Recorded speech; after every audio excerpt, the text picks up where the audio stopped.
estudantes da terceira série do ensino médio. Eu sou a professora Suzana dos Anjos e essa é mais uma aula de filosofia.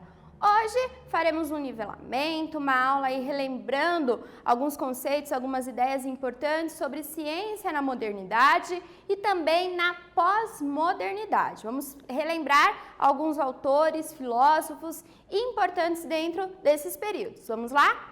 Nossos objetivos, então, são destacar os principais elementos que caracterizam a ciência na modernidade, caracterizar a crise da ciência moderna e o estabelecimento da ciência na pós-modernidade. Então, compreender essa passagem da ciência na modernidade para a ciência da pós-modernidade. Vamos lá? Quero começar aqui com uma reflexão. Você já parou para pensar qual é a importância da ciência em nossas vidas? E aí, olhem ao seu redor e vejam quantos objetos, frutos da ciência que você utiliza no seu dia a dia. Qual é a importância da ciência para as suas vidas? Muito provavelmente você vai dizer que a ciência é fundamental, não é mesmo? Sendo assim, você saberia dizer o nome de um cientista brasileiro importante? Você considera que entende de ciência? Olha aqui essa curiosidade, uma pesquisa realizada em 2019 pelo Centro de Gestão e Estudos Estratégicos mostra que, embora 73% das pessoas entrevistadas sejam otimistas quanto à ciência, apenas 10% souberam citar o nome de um cientista. Além disso, 88% dos brasileiros não souberam dizer onde se faz pesquisa científica no país. Esses dados te surpreendem? Vejam aqui que complexo isso, né? Por mais que as pessoas reconheçam a importância da ciência, entendam aí a sua necessidade, sejam otimistas em relação às descobertas científicas, nós desconhecemos a ciência, não sabemos o nome de cientistas importantes, não sabemos muitas vezes onde é que é realizada a pesquisa científica dentro do nosso país. Isso demonstra um contraste muito grande entre um poder, um conhecimento científico e a nossa ignorância com relação a esse poder. Vamos ver esse texto de Carl Sagan que fala justamente sobre isso. O texto é do livro O Mundo Assombrado pelos Demônios. Ele diz o seguinte: nós criamos uma civilização global em que os elementos mais cruciais, o transporte, as comunicações e todas as outras indústrias, a agricultura, a medicina, a educação, o entretenimento, a proteção ao meio ambiente e até a importante instituição democrática do voto, dependem profundamente da ciência e da tecnologia. Utilizamos muito isso. Também criamos uma ordem em que quase ninguém compreende a ciência e a tecnologia. Olha que contraste. É uma receita para o desastre.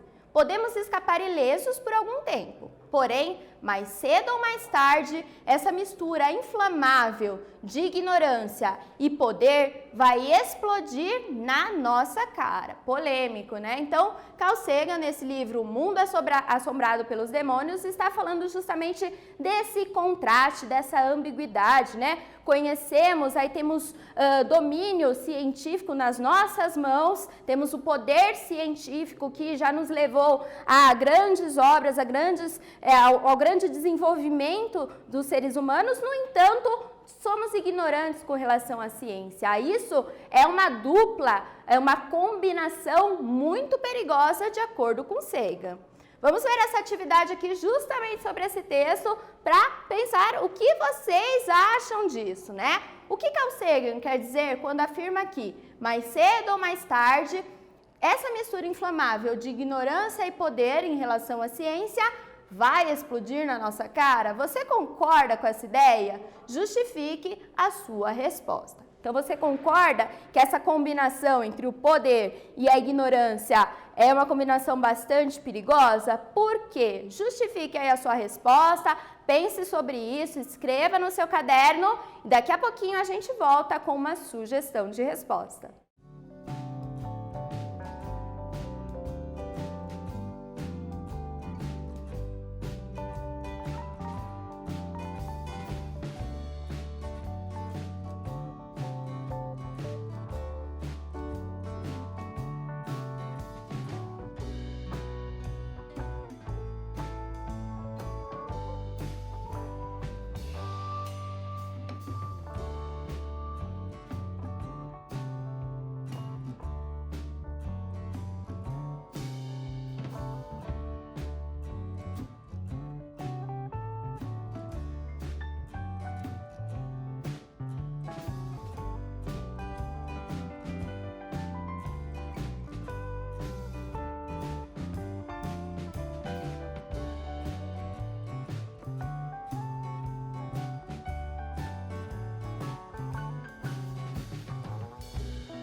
E aí, pessoal, conseguiram refletir? Interessante essa questão, né? Esse livro do Carl Sagan é muito bacana, justamente nos coloca aí em perspectiva esse nosso poder sobre a ciência, ao mesmo tempo a ignorância, o desconhecimento com relação à ciência, ao seu funcionamento.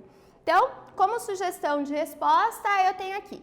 Carl Sagan quer dizer que a combinação entre o poder de domínio da natureza, exercido pela ciência, e a ignorância sobre esse poder é uma combinação muito perigosa. Se utilizamos tanto a ciência e a tecnologia, é preciso entender do assunto. Então, se nós temos aí a utilização, utilizamos a ciência no transporte, nas comunicações, no nosso dia a dia, nas questões mais cotidianas, se nós utilizamos ciência e tecnologia, precisamos entender o que é isso, precisamos entender o funcionamento da ciência.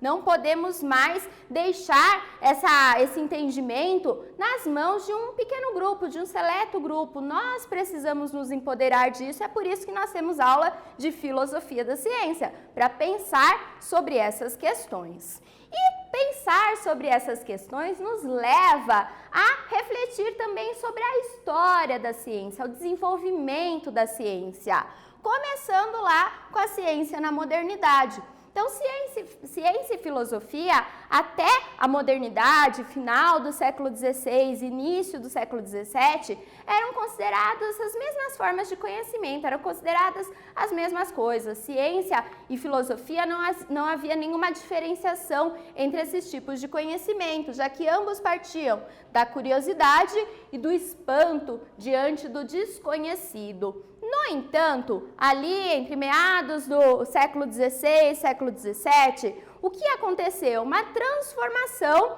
na forma como se realiza a ciência, a criação do método científico. O método científico é o que possibilitou que a ciência começasse a caminhar com as suas próprias pernas, ou seja, hoje, filosofia e ciência são conhecimentos completamente distintos. Inclusive, há uma área da filosofia que vai investigar, que vai questionar o próprio conhecimento científico. Então, no século XVI e século XVII, temos o desenvolvimento da ciência moderna a partir do estabelecimento do chamado método científico. Ciência e filosofia passam a ser compreendidas como conhecimentos autônomos, conhecimentos independentes, cada um com as suas características. Como a ciência moderna, que a gente tem um quadro aí que revela bastante algumas das principais características da ciência moderna, nós compreendemos o antropocentrismo como sendo algo muito importante na ciência moderna, ou seja, o homem, o ser humano como centro de todo conhecimento, o racionalismo que coloca a razão humana como dotada da possibilidade de conhecer o mundo e construir conhecimentos seguros, o saber ativo, a união entre ciência e técnica, tá? Então, a ciência utilizada na prática, tendo um objetivo prático, e também o desenvolvimento do método científico. É por isso que, se você tiver a pretensão de fazer uma universidade, um curso universitário, provavelmente você vai estudar metodologia do trabalho científico, que é para entender como é que funciona a ciência, como realizar uma investigação, uma pesquisa científica. Ela é super importante. O método científico é, então, uma série de procedimentos que orienta como deve ser obtido o conhecimento sobre determinado fenômeno. Esses procedimentos seguem uma estrutura lógica, isto é, algumas etapas a serem cumpridas para a resolução do problema, aquilo que se quer saber ou descobrir. Isso que a gente tem aquela imagem ali, ó. O método científico nos coloca etapas, né, passo a passo para a construção do saber, a construção do conhecimento científico. Temos alguns filósofos e também cientistas marcantes aí para o desenvolvimento da ciência moderna. Um deles é René Descartes, filósofo que aqui está. Considerado o pai da filosofia moderna, Descartes fez contribuições essenciais ao desenvolvimento do racionalismo moderno e à defesa do método como forma de alcançar conhecimentos seguros como uma ciência. O método proposto por Descartes é o método da dúvida radical, da dúvida hiperbólica. É necessário duvidar de todas as coisas para construir conhecimentos mais seguros sobre o mundo. Outro autor bastante importante é Galileu Galilei. Galileu é considerado o pai da ciência moderna. Realizou importantes contribuições para diversas áreas, como a física e a astronomia. No campo da astronomia, por exemplo, ele defendeu a teoria do heliocentrismo, contrária ao geocentrismo, então contrária àquela concepção de que a Terra é o centro do universo. Galileu pagou muito caro por isso, ele foi condenado, foi obrigado a abjurar, a negar as suas ideias, ficou preso em sua própria casa até o fim da sua vida. Então esses intelectuais foram também bastante perseguidos na Idade Média. É responsável por aliar ciência e técnica, daí que Galileu, em muitas imagens de Galileu, trazem esse pensador, esse cientista, com uma luneta. Ele não foi o criador da luneta, mas ele aperfeiçoou esse instrumento, possibilitando que as pesquisas científicas pudessem utilizá-lo, tá? E mais um filósofo importante aí é Francis Bacon. Bacon contribuiu com o desenvolvimento da ciência moderna a partir da criação do chamado método experimental.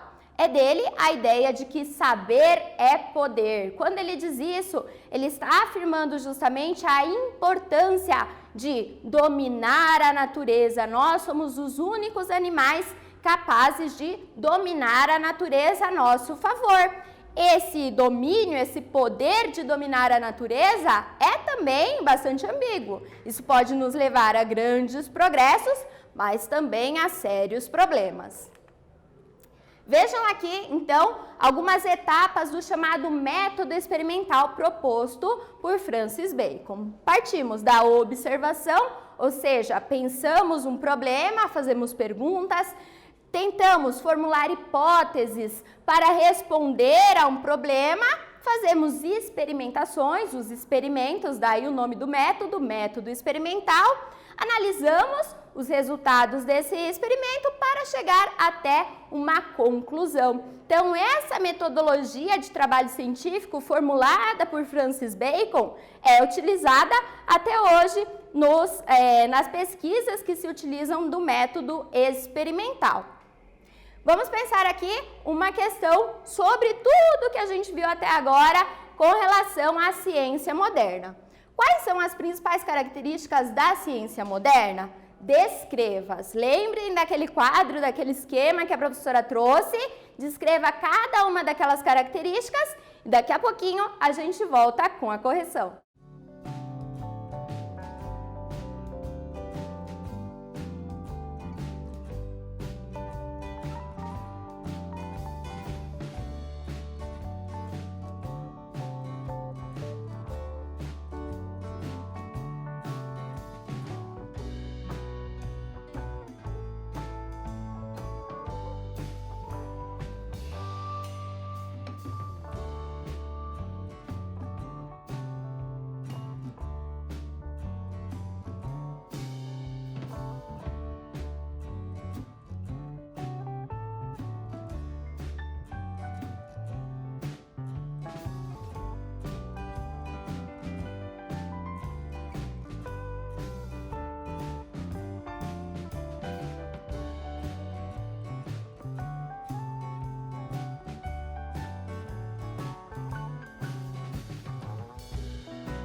E aí, pessoal, conseguiram responder? Tranquilo, né? As características a gente já sabe, a dificuldade estava aí em explicar cada uma delas. Como características, a gente tem lá o antropocentrismo, o racionalismo, o saber ativo e o método científico. Vamos ver, então, o que significam cada uma dessas características. Aqui a gente tem, então, uma sugestão de resposta, compare aí com o que você escreveu no seu caderno, veja se faz sentido, corrija se necessário. O antropocentrismo, então, é essa característica que coloca a valorização de um tipo de ciência em que os seres humanos obtêm o controle da natureza. Daí dá pra gente lembrar até a frase de Francis Bacon, saber é poder, esse domínio da natureza, algo que só os seres humanos conseguem fazer para nos aperfeiçoar, mas que deve ser utilizado com cuidado.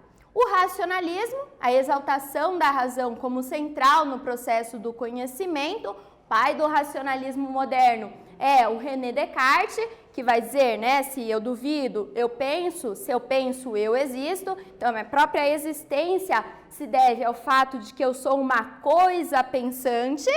Temos também o saber ativo, a aliança entre ciência e técnica, algo que foi empregado pelo Galileu Galilei nas suas investigações científicas. Ele utilizava instrumentos, técnicas, a luneta, por exemplo, para realizar as suas pesquisas. E o método, né, o desenvolvimento de um método rigoroso para a realização da ciência, um procedimento que orienta a ciência, essas etapas necessárias para a construção do conhecimento científico. Então, a gente tem aqui cada uma dessas principais características da ciência moderna. Citei também o nome de alguns filósofos aí da modernidade e como eles aparecem dentro aqui dessas características.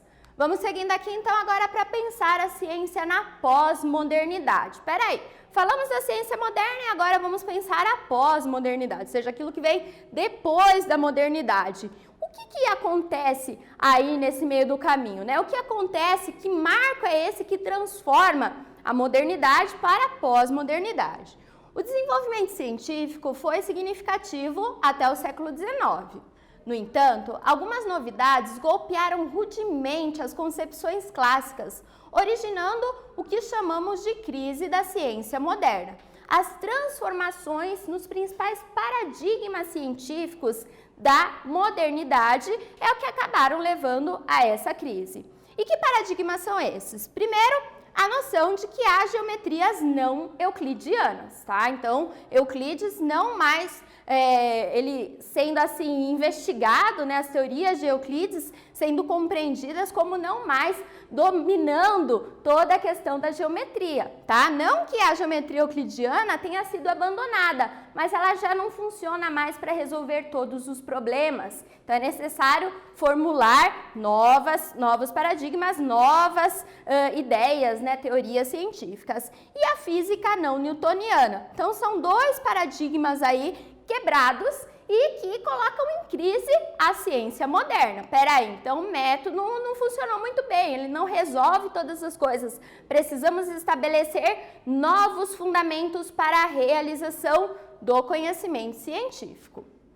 Quem faz isso? Então, quem faz esse empreendimento, né, toma para a sua filosofia como um objetivo fundamentar melhor a ciência, é um grupo de intelectuais chamado, que ficou conhecido como Círculo de Viena. O Círculo de Viena adotava o método do positivismo lógico, o empirismo lógico, ou também chamado neopositivismo, de acordo com o qual o conhecimento deve partir da observação e aquilo que não pode ser verificado não faz sentido para a ciência.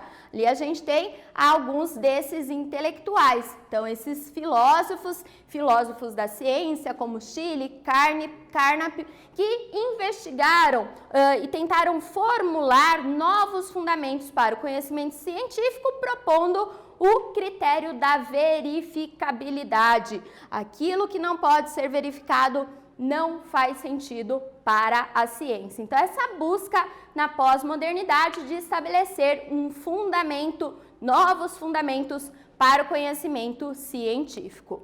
Vamos agora para a nossa revisão de hoje. A ciência na modernidade é caracterizada pelo antropocentrismo, o racionalismo, o saber ativo e o método. A crise na ciência moderna é marcada por uma mudança nos principais paradigmas científicos da modernidade. Com esta crise, alguns filósofos buscaram estabelecer novos fundamentos para a ciência. Então, bacana aí relembrar um pouco, nos aprofundar nessa passagem da modernidade para a pós-modernidade. Espero que vocês tenham gostado da aula de hoje e a gente se vê numa próxima. Tchau, tchau!